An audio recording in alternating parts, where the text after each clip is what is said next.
What's a disaster that is very likely to happen, but not many people know about? Deep fakes. You may think you can tell the difference now, but as it gets more sophisticated, you're not going to be any better at identifying it than your grandparents. What will the world be like when we can't trust anything we see or hear? What will happen when anyone can make a video of you saying anything they want or deny the terrible things they are doing by simply saying it is a seek fake of them? I sincerely believe the consequences will be the end of humanity as we know it. A powerful earthquake along the New Madrid Fault in Missouri. The ocean fisheries will collapse. Yesterday's trash species are today's featured catch of the day, will be tomorrow's memory. Harvesting is occurring at unsustainable rates, while environmental degradation is steadily reducing habitat and forage ranges. For many people in developed nations, fish is one option, among many, for protein. For most people in developing nations, it is the cheapest and most accessible option. When it's gone, there will be catastrophic socio-political and economic upheavals. Antibiotic resistance and the emergence not only of superbugs, but pan-drug-resistant bacteria. Reports say that by year 2050, deaths by infections caused by superbugs will be one of the leading causes of mortality. Regrettably, bacteria are evolving faster than we can develop new antibiotics, and the indiscriminate use of antibiotics in the dairy and poultry industries is only worsening the situation. Perhaps not as big as a natural disaster, but horrifying nonetheless. ETA. This kind of blew up before I noticed. I wish to correct myself. As some people have pointed out, the real issue is the speed at which we are developing new antibiotics and the willingness to develop them. Other drugs are more profitable, e.g. chemotherapy. Let us hope that new development in phage therapies or new antibiotics will be available before it's too late. As far as global pandemics go, COVID was not nearly as devastating as it could have been. Keep all aspects of COVID the same, but increase its lethality. For context, the bubonic plague killed 80% of those who became infected.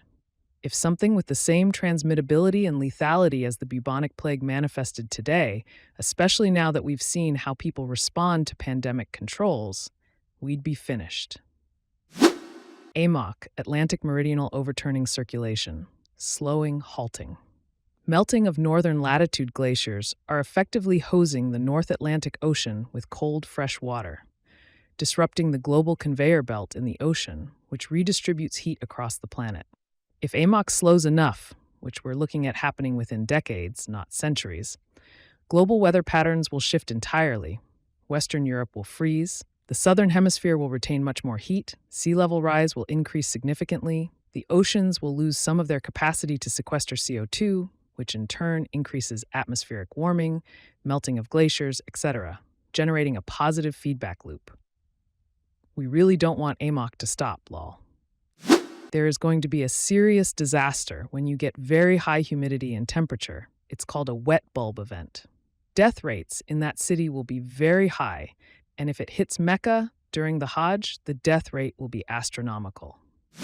A major fissure eruption in Essi, Iceland. Since the Norse settlement, there have been two, the Eldgjá eruption C939 CE and the Lakagígar eruption of 1783-4. Although Eldgjá was larger, the massive Laki eruption is better documented. It created local devastation, crop failures, poisoned grazing animals, and people. Half of the farm animals and 20% of Icelanders died. Things got so bad that the Danish government considered evacuating the entire island. We now know the Laki plume of sulfur dioxide spread across the northern hemisphere. In the UK, it killed tens of thousands of people. Elsewhere, there were crop failures and poisonous fogs. The climate went berserk with a series of bitterly cold winters that caused the Mississippi to freeze in New Orleans and ice flows in the Gulf of Mexico. Rains in the Nile Valley and the monsoon in India and China failed, leading to famine. Total death toll in the 18th century, anything up to 1 million people. If people want to know more, some resources you might find useful. 1. The Wikipedia page on Laki is pretty awesome and goes into much more detail than I could hear. 2. If you want a contemporary report of the eruptions, you can't do better than Jon Stengrimsson's Fires of the Earth, written when he was parish priest in the area during the disaster. There is an English translation published by the University of Iceland, but it is somewhat hard to find. It is awesome. 3. Yes, you can visit Laki, although it is not especially impressive at ground level. The craters formed in the eruption are a 25-kilometer chain not far from Kirkjubayarklaustur in SE Iceland. Don't try pronouncing it unless you are Icelandic. They are off the main road on routes F206, Lakavegur, and F207, Lakagigavegur. These are dirt tracks, really only suited for four-wheel drive and in summertime. You can't do it as a day trip from Reykjavik, but there is plenty to see and do in the area.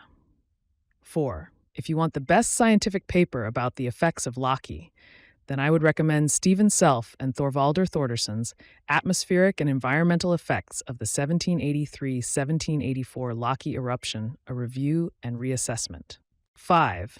Another scientific paper worth looking at, if you can get access, is Illness and Elevated Human Mortality in Europe, Coincident with the Laki Fissure Eruption, by J. Grattan, M. Durand, and S. Taylor, which includes data from English burial records, which was some of the first evidence that the eruption poisoned people outside of Iceland.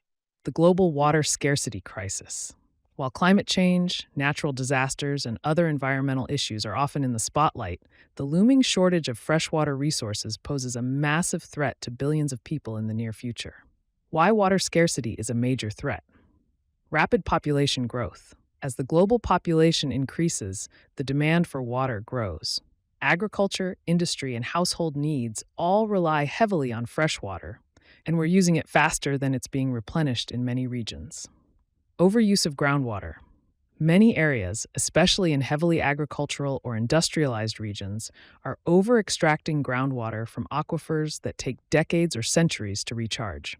This overuse can lead to water shortages, sinking ground, land subsidence, and even the collapse of local ecosystems. Climate change, changes in rainfall patterns, and increased droughts exacerbated by global warming are making freshwater less predictable and less available. Some regions that rely on glaciers or snowmelt for water, like parts of South Asia, could face severe shortages as these ice reserves shrink. Water pollution. Industrial waste, agricultural runoff, and untreated sewage are contaminating many freshwater sources, making them unusable or unsafe without costly treatment. The growing pollution of rivers, lakes, and groundwater further shrinks the available supply of drinkable water. Most people don't realize how fragile the U.S., and I'm guessing other countries', food systems are. There are very few smaller family farms. Everything is corporate-owned. If anything disrupts the distribution channels, a trucker strike, warehouse house strike, most supermarkets will be put of fresh food in 3 to 4 days. And when that starts, the panic of buying canned food will clear the rest. Not a doomsday guy, but you can fit a lot of staple foods under your bed if you don't have pantry space. Our carbon sink has been diminishing year after year, and it's getting to the point where we are not really filtering much of the carbon out anymore and desperately need to seek out new solutions, such as using large algae ponds, and so on. No, the solution is not just planting trees everywhere. Trees are actually relatively inefficient at filtering air, and focus needs to be on things such as seeding local ponds and lakes with local algae blooms and other much more efficient and easier to upkeep methods of producing large amounts of air filtering plants.